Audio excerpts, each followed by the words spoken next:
अस्सलाम वालेकुम नाज़रीन, कैसे हैं आप? उम्मीद है बिल्कुल ठीक होंगे। मैं इस वक्त मियानी साहब कब्रिस्तान लाहौर में मौजूद हूँ, जहाँ मैं इंडियन शेक्सपियर की आखिरी आरामगाह को तलाश कर रहा था और काफ़ी मेहनत के बाद मुझे उनकी आखिरी आरामगाह मिल गई है। मैंने सोचा आपको भी उनसे मुतारफ़ करवाता चलूँ।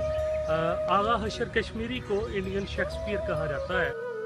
आगा मोहम्मद हशर 3 अप्रैल 1879 में बनारस में पैदा हुए। आपके वालिद का नाम आगा गनी शाह था। इब्तदाई तालीम यहीं से हासिल की। आप मौजू तबीयत के मालिक थे और छोटी उम्र में शेर कहने लगे। मादी हसन आहसन लखनवी से मुतासिर होकर ड्रामा की तरफ ख्याल आया।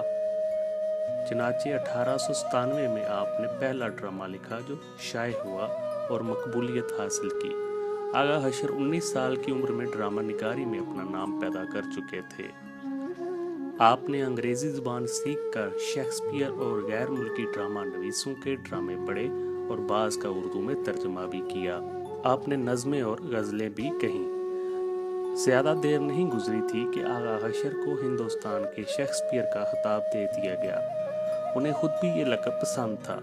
उन्होंने अपनी थिएटर कंपनी जो 1912 में बनाई, उसका नाम भी इंडियन शेक्सपियर रखा था। आपने बेशुमार ड्रामे लिखे जिनमें हाबे हस्ती, रुस्तुम सहरा, मरीद अश्क, असीर हिर्स, तुर्की हूर, आंख का नशा, यहूदी की लड़की, खूबसूरत बला, सफ़ेद खून ज़्यादा मशहूर हुए। 20वीं सदी में उर्दू ड्रामा और थिएटर को आगा हशर कश्मीरी की बदौलत ही अरूज मिला।